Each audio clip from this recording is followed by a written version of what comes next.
sommes ici au stade Vélodrome, lieu emblématique à Marseille, cœur battant de cette ville qui s'identifie très largement à son club de football, l'OM.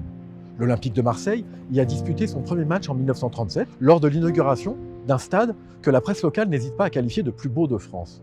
Ce stade a été construit notamment en perspective de la Coupe du monde de football qui se tiendra un an plus tard, en 1938. D'autres grandes compétitions de football s'y dérouleront. L'Euro 1984, l'Euro 2016, mais aussi bien sûr la Coupe du monde 1998. On ne dispute pas que des matchs de football au stade Vélodrome parce que Vélodrome, ça veut d'abord dire cyclisme. Et le cyclisme est une activité très importante ici dans ce stade, notamment parce que le nom d'une tribune du stade, c'est Gustave Gannet. Et Gustave Gannet est un illustre cycliste marseillais des années 1920. Et beaucoup d'arrivées du Tour de France se sont produites ici. Le stade Vélodrome, c'est aussi l'athlétisme, avec notamment une figure qui incarne ce stade, c'est la tribune Jean Bouin, coureur de fond marseillais, qui a connu une médaille olympique en 1912 et qui est mort au champ d'honneur. Mais le stade Vélodrome, c'est aussi d'autres spectacles sportifs, des combats de boxe, des compétitions de rugby à 13, puis à 15. Et puis c'est un stade dans lequel se déroule autre chose, des concerts. Mais aussi, chaque année, tous les petits Marseillais investissent le stade Vélodrome pour la fête des écoles. C'est donc une enceinte qui évolue avec son temps, qui a évolué en capacité, qui a évolué en architecture et qui finalement a changé de visage au diapason de la ville de Marseille.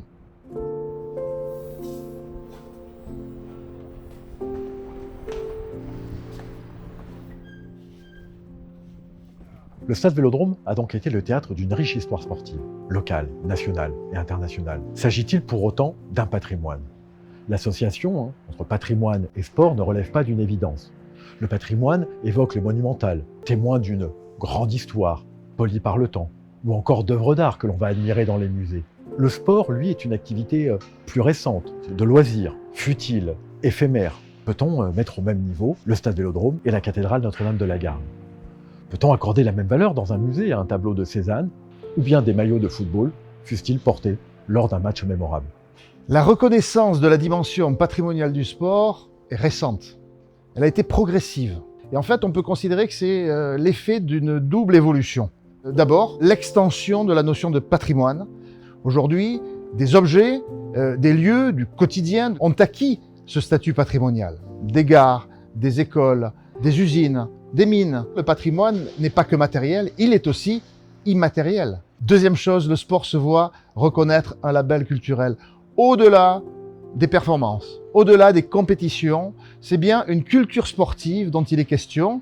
Culture sportive désormais partie intégrante de la société du XXIe siècle. En ce sens, s'impose l'idée d'un patrimoine sportif. Le programme TEPAS, Territoire et patrimoine du sport, est porté par la Maison méditerranéenne des sciences de l'homme, Aix-en-Provence, et la Maison des sciences de l'homme et de la société de Nice, dans le cadre du dispositif Connaissance des territoires de la région Sud Provence-Alpes-Côte d'Azur. Ce programme vise à identifier, recenser, contextualiser et valoriser le patrimoine sportif de la région. Cette région, en raison du brassage de population, de sa topographie entre mer et montagne, a donné lieu à une longue histoire sportive au travers de différentes activités. TEPAS, c'est un site internet conçu en partenariat avec des institutions patrimoniales, les archives départementales, municipales, ou encore avec des organisations sportives qui permet de naviguer au travers des différents sites qui font la mémoire du sport de notre région. La navigation est aussi permise par mots-clés au travers de ces lieux, mais aussi des multiples documents qui viennent raconter cette histoire du sport et plus largement du territoire dans la région. On trouve plein de choses sur le site TEPAS, notamment les stades réputés, comme le stade Vélodrome, mais aussi le stade Mayol, l'antre du Racing Club de Toulon en rugby. On y trouve aussi des stades disparus qui sont chers aux souvenirs du public, comme le stade du Rail à Nice ou le stade de l'Uvonne à Marseille, premier stade de l'OM. On trouve également des stades moins connus mais qui ont marqué l'histoire locale. C'est le cas du stade Vélodrome de Cavaillon, mais aussi le stade du Fort Carré à Antibes. Et puis on retrouve sur le site de TEPAS tout un ensemble d'enceintes, de bâtiments, d'équipements sportifs, des boulodromes, des hippodromes, des piscines, des patinoires comme celle de Gap.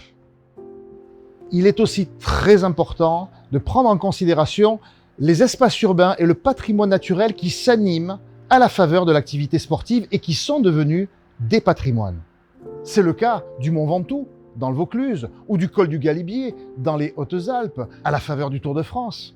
Cette culture sportive investit également l'espace public à travers des statues, des plaques commémoratives, comme par exemple celle qui a été apposée sur le port de Villefranche-sur-Mer, dans les Alpes-Maritimes, qui rappelle le départ de l'équipe de France pour la première Coupe du Monde de football en Uruguay en 1930.